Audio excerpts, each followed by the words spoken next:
Philippians 4, chapter 4, verse 8 and 9 says, "Finally, brothers, whatever is true, whatever is honorable, whatever is just, whatever is pure, whatever is lovely, whatever is commendable, if there is any excellence, if there is anything worthy of praise, think about these things. What you have learned and received and heard and seen in me," he says, "practice these things." Now, I want to make sure you understand, it's not enough to just hold that thought. Remember last week? Hold that thought? No? Okay. I'm going to make you touch your neighbor and say, "Hold that thought," in a minute if you're not with me today, okay? I know that makes you uncomfortable. But whatever, think about these things. And then Paul says, what you have learned and received and heard and seen in me, what does he say? Practice these things. It's not enough just to think about these things, but let those things move from your head to your heart. Put these things into practice. Let them affect the way that you behave. And then he says, what will happen? And the God of peace will be with you. When you get God, you get peace. When you get God, you have joy. When you get God, you have courage. And this is a promise, is it not? What you have learned and received and heard and seen of me, put these things into practice, and the God of peace will be with you. I want you to look at a neighbor and say, "It's already written." It's already written. Oh, we're going to have to do some work on you guys today to wake you up. We had a hallelujah last week. Come on. Here we go. There we go. If it is written there, and the God of peace will be with you, that is a promise that is already written. These things, if you think about these things and what you have learned and received and heard and seen in me, practice these things, and the God of peace will be with you. It's already written. You think on these things and you put them into practice, the God of peace is going to be with you. And so when you get God, you get peace. When you get God, you have joy. When you get God, you have courage. And so the first thought that comes to mind is this, right? Well, I'm not a courageous person. I'm not brave. I'm not brave. And I would say to you, to that question, to that thought, is that if you have God, yes, you are brave. If you've gotten God, yes, you are brave. You just haven't awakened the brave from the stern of your ship yet. It's there. And the way you wake it up, Paul's going to tell us, the way that you wake it up is that you think on these things, whatever is true, whatever is honorable, whatever is pure, whatever is just, whatever is lovely, whatever is excellent, whatever is worthy of praise. And the one that I skipped in that line is whatever is commendable. That's the one I want to focus on today. When you are commended on something, what's happening? When somebody commends you for the job that you've done, what are they doing? They're praising you. When a teacher commends your child on the schoolwork that they're giving you what? A good report, right? You get report cards, and when they have all A's, you're getting a good report, right? So whatever is commendable, whatever is of good report, the New King James would translate it as. Think on these things. When a supervisor or manager comes by and commends you on a project, they are giving you a good report. And so my question to you is, do you have a good report? Do you have a good report? Oh, you need some help this morning. Look at somebody next to you and ask them, do you have a good report? We're going to wake you up today. How would you answer that question? Do you have a good report? How would you answer that question? I hope so, yeah. I don't know. I've never thought about if I have a good report. Well, we're going to look at that today. The world is full of bad news, is it not? Full of bad news. And my gosh, this week has been a whirlwind of bad news, has it? Oh, gosh. Between the shooting in Orlando and the family rocked by an alligator attack, some people are just having some really, really, really bad weeks. Yeah, we had a couple of fires even in town. It's just been unreal. It's been terrible. The election, just a constant wave of news that is just like everybody fighting over what needs to happen. We're just seeing all kinds of bad news, and it's easy to get caught up in it, isn't it? It's easy to just get caught up in that. But as Christians, I believe that we need to have a good report. When we go out in the world, I think it's essential that we have a good report. When we lay back in our lazy boy chair with the remote in our hand and we click on Fox News or CNN or MSNBC or whatever it is, I think it's essential that we view the news with a good report.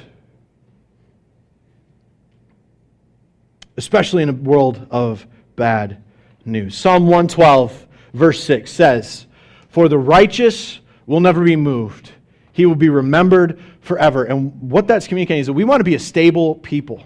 We want to be a stable people. We want to have a solid foundation. What happens if your house is not built on a solid foundation?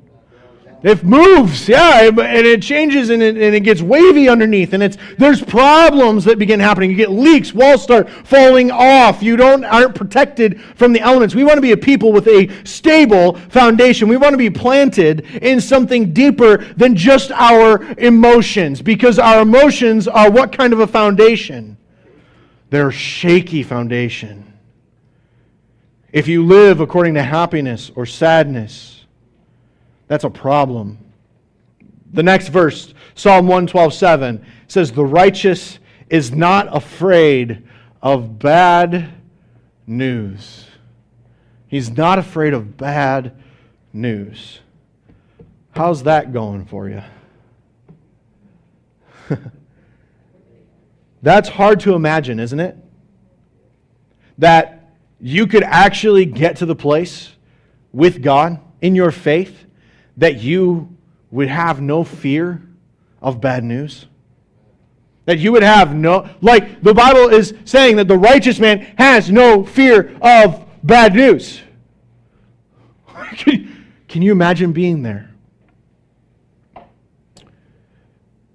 Going on, his heart is firm, trusting in the Lord. Verse 8, his heart is steady. He will not be afraid until he looks in triumph on his adversaries. Is it even possible to not be afraid of bad news? To have no fear of bad news? Think about that statement now, because this is super important to pay attention to. Sometimes we read a scripture and we think it means one thing, but after we take apart the words and really understand what it's trying to say, it says another thing. Because I want to point out, I don't think it's God saying that the righteous is afraid of the news that he or she will receive as being bad. So your house just caved in. That's bad news, because it's on a shaky foundation. He's not saying that you're afraid of that. He's saying the righteous is not afraid of getting bad news. For instance, just this week, Kim said, "Can I talk to you about something?" And I said it, I'm going to try to imitate it because I'm not sure I can totally capture the moment, but I said, "Oh, what?" And she looked at me and she said, "It's not bad." And I'm like, "Why'd you have to say that?" Right? Have you guys ever been in that situation? I need to talk to you about something. And all of a sudden you're like, "What?" Because if it's just you want to go out to dinner Friday night, you don't need to say, I need to talk to you about something, right? Because that would just be a situation where you just say, "Hey, you want to go out to dinner?" Usually what you're saying when you communicate, "Hey, I need to talk to you about something." What are you getting them ready for? Bad news. And so what happens to your body? What happens to your mindset? Brace for impact, right? What? And if it's not bad news, the other person looks at you like you're nuts, right? You're like, why do you gotta say it like that, right? But we all do it. "Hey, I gotta talk to you about something." Okay? But you do that. We feel like we're about to get tackled by something, don't we? We feel like we're about to get run over. And so we need to talk about something. So we tense up, we brace for impact, we get in that mode of, okay, I'm going to try and handle something with bravery and courage, and I'm not sure I want to. So what about sirens out on the road when your kid or your spouse is driving around alone? Oh, that sends you into a panic, right? Kind of, ooh, what's going on? That produces a fear inside. What about when you get a phone call and you see a certain name show up on the caller ID screen? Oh, I don't want to talk to that person, right? Because most of the time when they call, it's bad news, or they want something from me. Like, I don't want, it incites something inside. Maybe you get an email and you see it's from work, or you see it's from a boss. Maybe you get something going on and it's just like, you see it and you click on it, open it, and you just kind of like, I don't want to see it, but I know I need to read it, right? You just kind of look through. We don't have the bad news yet, though. That's the point. We don't have the bad news yet. What are we afraid of? What's coming? We're afraid of the unknown. We're afraid of receiving bad news. We're afraid of the emotions that are going to be inside. We're trying, to me, it's a way of kind of like tensing up and just absorbing the impact, kind of the way it goes. We're afraid of what we're going to find out. And that is a fear of bad news, not a fear of the news that is bad. I've found out that if you go through enough things over a short period of time, you're going to be afraid of hearing the phone ring at all. Like, I went through a tough season of ministry not too long ago, that I was seriously thinking about going back to a flip phone from a smartphone, because I wanted to disconnect from all the ways that people were getting a hold of me. And for those of you that know me fairly well, you know that I embrace new technology as it comes out. Like, as soon as they put something that I'd be able to see it in my eye, I'm going to get the surgery to put it in my eye. No, I'm kidding. I'm going to let a few people go before me before I do that. But for real, like, I embrace technology, where I understand that some of you have a fear of technology. And so for me to begin to think in that process is something that is unlike myself. Because all of a sudden it's becoming more of a hassle than it is becoming a use and a tool. So you go through seasons in life where just hearing the phone ring or hearing a ding of a notification, it would seriously ruin my day. Seriously ruin my day. And sometimes wave after wave after wave of bad news, it will hit you, and it will erode the confidence that you walk with. The confidence to the point where you're just seeing a name can create fear and anxiety in the depths of your soul. And this causes us to shrink back. It causes us to lose heart. It causes us to abandon bravery. A lot is going to depend on circumstance, right? A lot of news is going to depend on the circumstances. Like, the boss wants to see you. For some people, you can go two places with that. For some people, you're gonna go, it's about time, right? I've been doing good. It's time for a raise. It's time for a promotion. It's time for something. I'm going to get mine, right? So you're walking into that going confident. Other times, you're just like, what'd I do? Or I hope you didn't find out about that thing that I did the other day. Oh, man. And you're walking in there, and it's this thing. It depends on what's going on. It depends on whether you're doing well or not. And so when the struggle comes, when the storm rises up, when you are in the midst of conflict and you're getting bad news after bad news after bad news, what it does is it creates a current in your mind. Have you ever done the thing where a bunch of people are in a swimming pool together and you start walking around the edges of the swimming pool? Have you ever done that before? A couple of times, maybe, some of you. What happens is, for those of you that I had the pleasure of doing this, if we do it at camp, so it's the only time. I don't go swimming very often. I just watch them. But they all start going around in a circle around the edges of the swimming pool. And they'll do this for a while. And what happens is the water begins to create a current in the pool. And so then somebody, the leader of the group or whatever, they'll shout, okay, turn around. And they'll all turn around at the same time and try to walk back the other way. Right? It's difficult. It's very difficult to do that, because if you just stop, what happens? If you just try to stand still, water's going to push you. And if you just kind of let go, the water's going to take you around. What happens sometimes when you just get wave after wave after wave of bad news? You give up sometimes, don't you? You get tired. Yeah, absolutely. You get tired, you give up. Sometimes you just want to sit down. And what happens when you sit down is that current continues still, at least for a while. And it's going to continue carrying you on that path that you were walking down when you were facing the bad news. So it creates this current that will carry your mind and your spirit towards fear. It will carry yourself towards dread. And little things are going to start setting you off. Have you ever gotten to the point where you've just had enough for the day? And somebody chewing their food wrong just makes you angry? That's the way it is. Not just like a pet peeve. Some people are noisy eaters. Apologize if that's you, but that gets on my nerves. All right?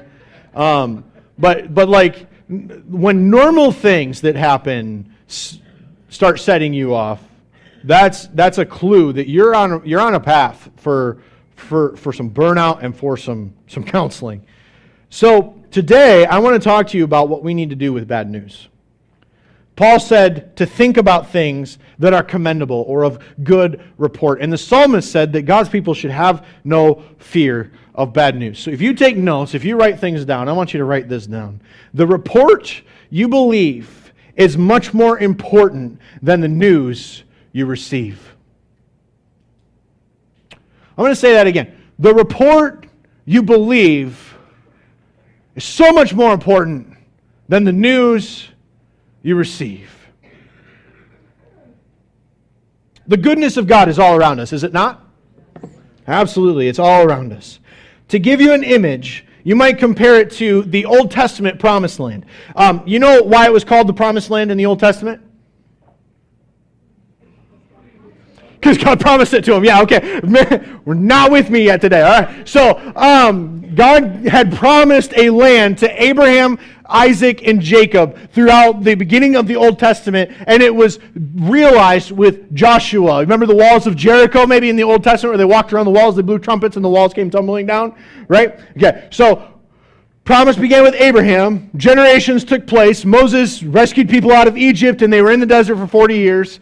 And then Joshua assumed command over the Israelites, God ordained, and he went and took the promised land, which God had already promised to them. Say, it's already written.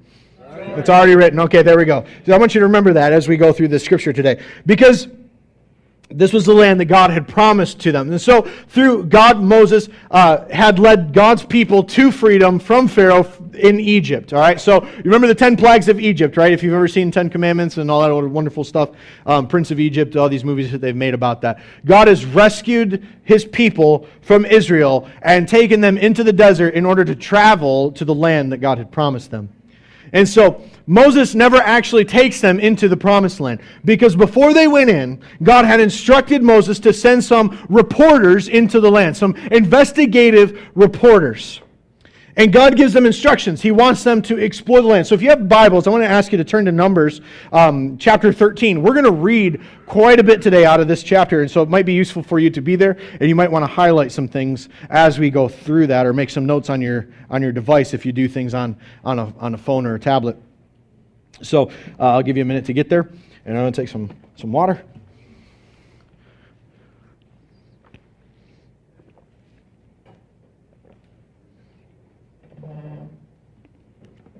All right, here we go. So, Numbers chapter 13, verse 17, we're picking up. It says, Moses sent them to spy out the land of Canaan, and said to them, go up into the Negeb, and go up into the hill country, and see what the land is, and whether the people who dwell in it are strong or are weak, whether they are few or many, and whether the land that they dwell in is good or bad, and whether the cities that they dwell in are camps or strongholds, and whether the land is rich or poor, and whether there are trees in it or not. Be of good courage and bring some of the fruit of the land. Now is the time in the season of ripe grapes. So this land is a land that we know now is flowing with milk and honey. God had promised that to them, and they discovered that. We'll read that a little bit later on. And we see that the grapes were ripe for picking. And so what Moses was trying to do is he was trying to send some of his reporters into the land to bring back some sense of what this land looked like. And what ended up happening was the people, they brought back grapes from the land, and they brought back figs and pomegranates, and it was awesome. And so they were in the desert. What do you eat in the desert? Dirt. Yeah. We know that from reading the Old Testament, God provided them with manna, but manna is kind of like a flaky, weird substance. It's not going to be super delicious and wonderful. What happens when you bite into a grape? It's juicy, right? And so you're in the desert, you're parched. A grape is going to taste really good right about now, isn't it? because it's just going to wet your palate. It's going to be delicious. It's going to bring some wonderful juices to your throat to make sure everything's all lubricated from all the sand you're breathing in all day long, right? That's going to be hard work living in a desert. And so these would taste amazing. So now what did Moses ask them not to investigate?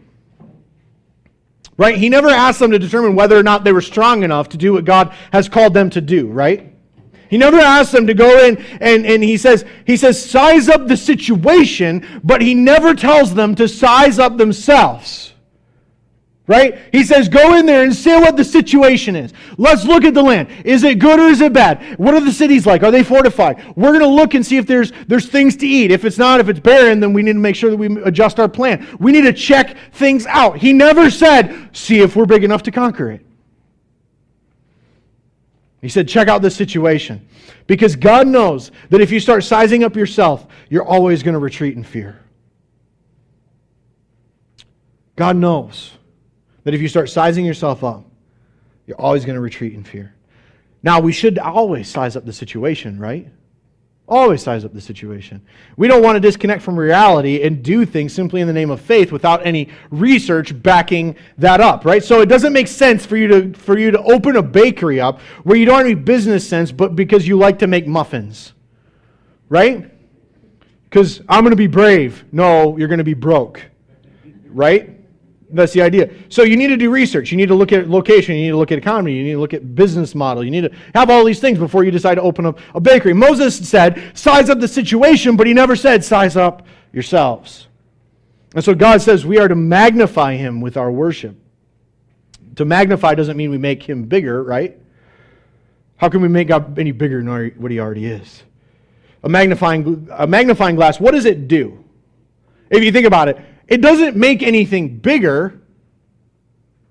It brings it into closer focus. Does it not? It doesn't make anything bigger. So when you see him, for what happens is when you magnify God, you see him for how big he really is. And you see him get bigger than the situation that you're facing.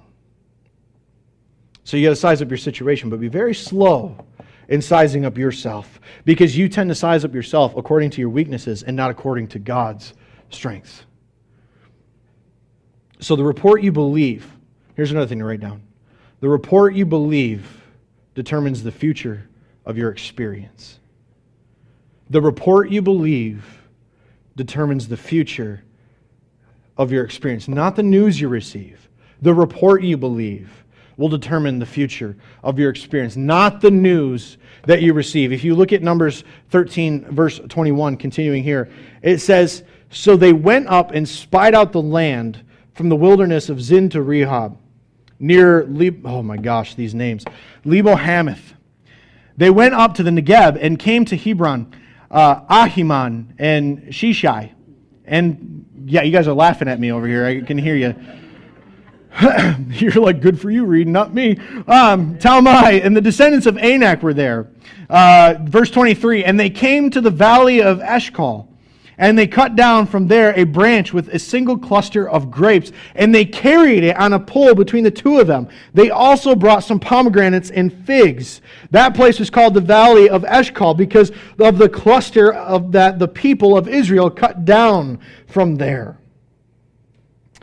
At the end of 40 days, they returned from spying out the land, and they came to Moses and Aaron and all of the congregation of the people of Israel in the wilderness of Paran and Kadesh.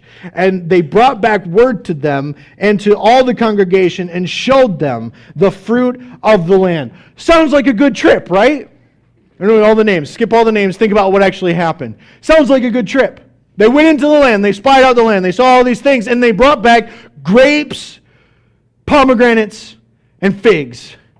When was the last time you had to carry grapes on a pole between two people? Those are some big grapes, are they not? Holy smokes. Those are some big grapes. And so they brought back these things, and remember, they're in the desert. This stuff is great. They're saying, look at what's in this land. Look at the fruit that grows in the land that God's given. Look at these blessings. Here's proof of his promise. The grapes represent the reality of what God was giving them. But what they say next represents their perspective. I want you to listen to me on that. You experience your perspective. You experience your perspective. Think about that. You experience your perspective. We don't experience reality. We experience our perspective of reality. You can be carrying grapes on a pole, but so worried about the giants that you never go into the land and get what God gave you. Verse 27, and they told him, we came to the land to which you sent us.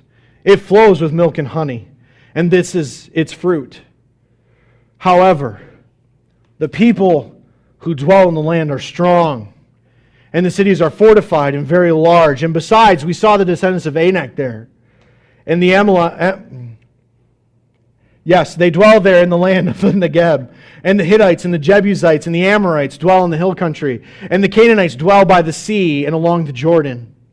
And the promise is true. That's what they're saying. The promise that God has given us. He told us there'd be a land flowing with milk and honey. He told us there'd be big grapes. He told us there'd be pomegranates and figs. He told us that this land would be amazing and wonderful.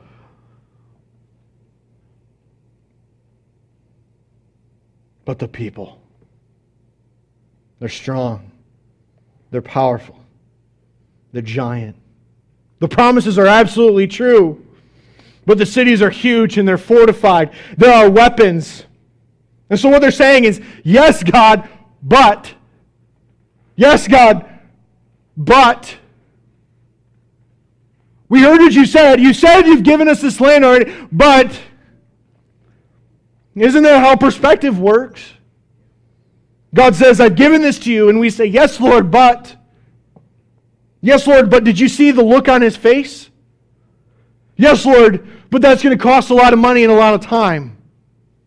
Yes, Lord, but what if? That's a big one, isn't it? What if I get fired? What if people walk away from me? What if I fail? Don't you think God gets frustrated when we start telling God how big our enemies are compared to Him? You think so? 12 spies went into the land. 12 reporters went into the promised land.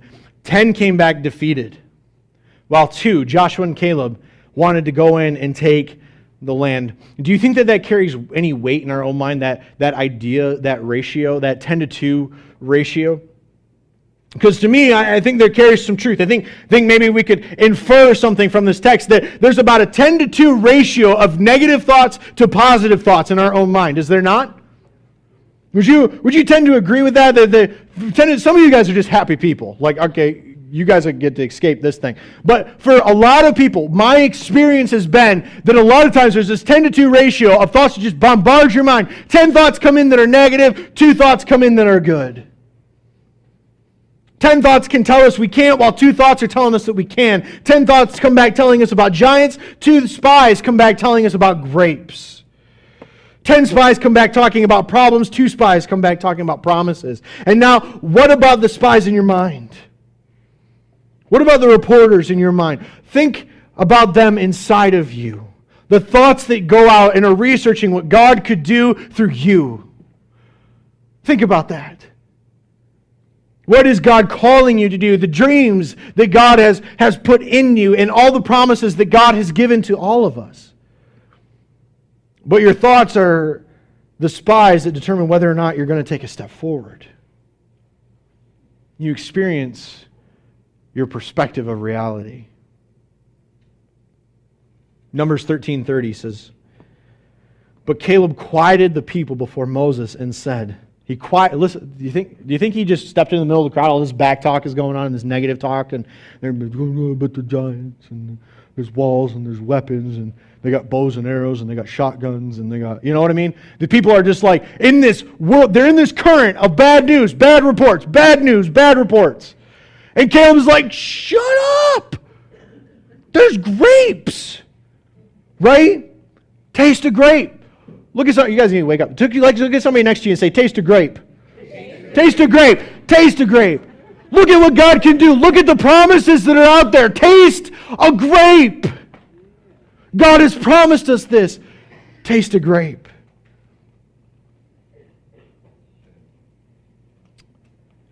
Caleb said, let us go up at once and occupy it, for we are well able to overcome it. Joshua and Caleb both saw the same reality. Listen, they saw the same exact reality as the 10 other spies. They saw the same thing happen. They saw the same people. They saw the same walls. They saw the same weapons. And they came back saying, let's go because we're able. They said, let's go because we're able. And the rest of the spies are saying, we can't, so let's stay. They both saw the same reality, but they came back with a different perspective because they believed different reports. And those spies who stayed because they believed they couldn't, you know what happened to them? They died in the desert. Those spies that said we can't, said they died in a desert. And I'm here to tell you today that your faith is dying in the desert, not because of your enemy. Not because of your enemy, but because of the way you're looking at your enemy. You're looking at it wrong. That's the problem. You're looking at it wrong. And if you are afraid, the thing you fear will come to pass. If you think you're weak, you're going to be weak, right? I ain't talking about power of the mind junk. I'm talking about the fact that if you let your fear control you, if you hold on to those thoughts and you take those as the ones you're going to listen to, then what do you think, what you fear is going to become your reality? Your perspective is what you're going of reality is what you're going to experience. So if you feel weak, you're going to be weak. If you feel small, you're going to be small. If you feel unconfident, you're going to be unconfident. And so they're saying, let's go because we're able. Let's let our actions be because of why God's promise. Because it's already written. But the other guys are saying, no, we can't, so let's not go. They believe different reports. Some of us say, I would if I could. No, you could if you would. Amen. Could if you would. Numbers 13:31. Then the men who had gone up with him said, we are not able to go up against the people, for they are stronger than we are. They're stronger than we are. How many times have you looked at a giant in your life? How many times have you looked at a struggle in your life? How many times have you looked at a thought in your life and went, that's stronger than I am, I can't defeat it. It's stronger than I am. It's more able, it's more capable than I am. Wait just a second. You have to look at this and say, when did God or Moses command you, Mr. Investigative Reporter Spy Man, to give your opinion and size up these people? Were these reporters, these spies, not asked to go into the land and come back with a report and what the land looked like? Not if they were able to take over the cities and go up against the people? They were asked to give a specific report. Because when you're using the wrong stick, when you're using the wrong scale, when you're using all of these things, when you start weighing yourself rather than weighing God's Word, you always stop in weakness and in doubt. You're using the wrong scale. You're using the wrong measuring stick. Verse 32. So they brought to the people of Israel a bad report. Say that with me. They brought to the people of Israel a what? A bad report of the land that they had spied out. Do you see anywhere in what we just read about everything, about this whole trip into the land that they had spied out? Did you see anything bad about what they found in the Scripture? I can't see anything that there is bad news. We read through the whole, we didn't skip verses. I skipped a line with parentheses and that had no really effect on the report of what was going on. There was no bad news but here's the thing. Fear is going to turn good news into a bad report. Right? How many times have you gotten good news in your life and you turn it into a bad report? Right now, people are graduating, right? Congrats on your graduation. Yeah, thanks. I don't know what I'm going to do now. Right? All my friends are leaving for college and I'm staying here. I don't have enough money to go pay for college. I wish I could go to high school one more year so I could figure out what I'm doing in my life and just see all my friends in high school. Just live in my mom's basement. I don't know what I'm going to do. Right? I did that for a few years. They didn't kick me out of the basement, but... Right? Congratulations! You know, congrats on the baby! Oh, thanks, I can't sleep at night. Oh, the baby is screaming, crying all night long, and I've just been going to work tired, grumpy, and I just don't know what I'm going to do. I just wish I love him, but, How many times have we run into people that turn great news into a bad report? Like, I'm sorry I even started a conversation with you. I will never congratulate you on anything ever again. In fact, I'm not even going to talk to you ever again. Right? We do that sometimes, though, don't we? We get wrapped up in the bad news and what turns great news into a bad report. What kind of report do you bring into people's lives? All right? They brought a bad report to the people of Israel. They told them all about it. They spread the fear. Think about the words that come out of your mouth, the thoughts that circle around in your head. Do you bring a good report? Because we all need one. We all need one. Desperately, we need a good report. There's enough bad news in the world. And so what I need, and what you need, and what this world especially needs, is not somebody who's going to turn good news into a bad report. What we all need is a believer who can turn bad news into a good report. Let me say that again. We all need a believer who can turn bad news into a good report. Right? Yeah. I think that's what we need today. Oh, there we go. There's the second one of the year. Okay. The news, listen to me, the news is not the report. The news is not the report. Say that to somebody next to you. The news is not the report. News is not the report. The news is what happened. The news is what happened. The report is what you make of what's happened. The news is the issue. The report is your interpretation of the issue. And I don't always have to have good news to have a good report. You don't always need good news to have a good report. I want the kind of faith like Caleb that says, yeah, the giants are big, but the grapes are bigger. And my God is bigger than them all. Amen on that? There we go. So, I don't always get good news. You remember Psalm 112 we talked about just a little bit ago? Short attention spans, I know. I'm the same way, right? Psalm 112 said, do not be afraid of bad news. The righteous man is not afraid of bad news, right? And so, saying that the righteous man is not fear of bad news, I think that we all kind of wish it said that we would get no bad news, right? Like the righteous will not get bad news. Like that's how we kind of live life sometimes. Is that we look at God and we go, why are we getting this bad news, God? Right?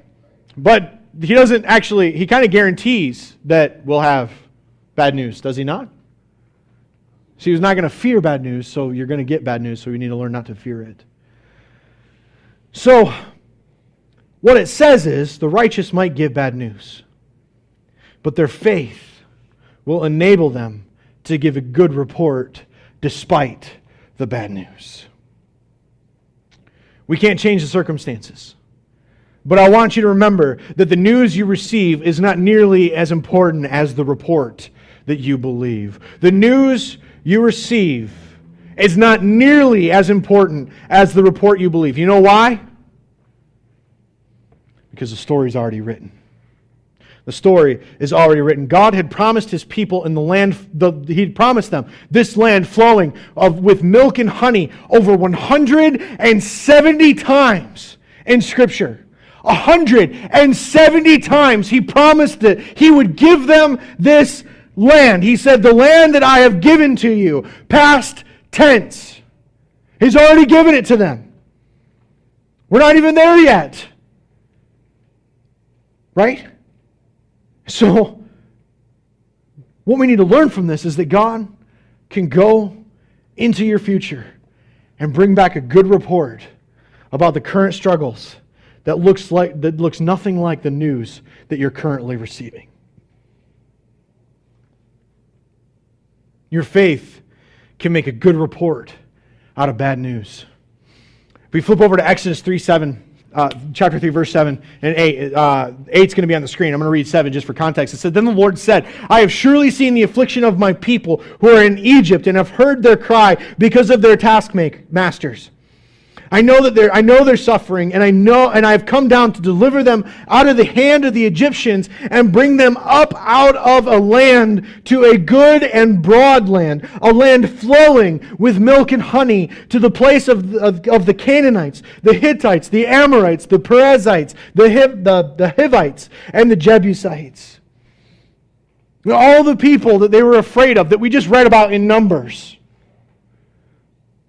God had already given it over to them before the Israelites had been even freed from Egypt. That should be like, wow, in your mind. That years before this, God had said, I already know your enemies. I already know. I've given it to you. It's yours. Go get it. Right? That's what He said. All the people who were afraid of, God had already given it to them. Why? My story's already written. It's already written. This must be what gave Jesus the kind of peace when He was hanging on the cross, when He was able to say, Father, forgive them, for they know not what they do. You ever thought about that before? The people knew what they were doing when they were crucifying this man. They knew that they were putting Him to death. They knew that they were getting rid of someone they perceived to be a criminal and a divider and someone who was disrupting society. They knew what they were doing. So why does Jesus say, for they know not what they do? And I wonder if part of what Jesus meant, I don't think it was the whole meaning, but I think maybe part of what might be wrapped up in there is that what these people were doing that seems to be bringing about death is really what God is using to bring about new life. They know not what they're doing.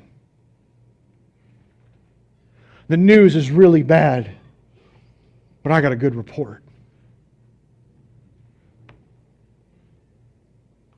What the enemy has been bringing into your life to shake you can become, through the lens of faith, very good news. And I think that Moses' biggest mistake was involving too many people in his decision. Have you ever had that issue? Too many cooks in the kitchen? Trying to make a decision? Nobody can agree on anything? I think that was part of maybe what Moses was dealing with in the beginning here, because 40 years later, the generation that refused to go into the promised land, they've all died off in the desert. All right? Not because God didn't want them to go in. Let me tell you, if you don't experience victory, it won't be because God didn't give it to you. I think that we forget that sometimes. If you don't experience victory, it's not because God hasn't given to you. It's because they didn't believe. It's because they didn't believe the promise that God had already written. He had already said, I've given to you the land of milk and honey. They didn't go into it. And so what you might look at this and think, why didn't God give them a second chance? Right? Why did God basically curse them into the desert for the rest of their lives? God is a God of redemption and of second chances. Well, don't you think it would have been cruel for God to have just given them the land anyway? If they didn't have the faith to take the land, they wouldn't have had the faith to fight the battles that we see over and over again, for them to conquer the land, for them to defend the land from enemies and people coming in. They wouldn't have made it. So 40 years passed. Joshua, one of the two spies that brought back a good report, got to go in because he believed the good report. In Joshua chapter 2, verse 1. It says, "And Joshua the son of Nun sent 2 men secretly from Shittim." I know that looks really bad, but from Shittim. It's a long eye. As he sent 2 men secretly as spies, saying, "Go, view the land, especially Jericho." And they went and they came into the house of a prostitute whose name was Rahab and lodged there. Remember everything that Moses had instructed the spies to go search?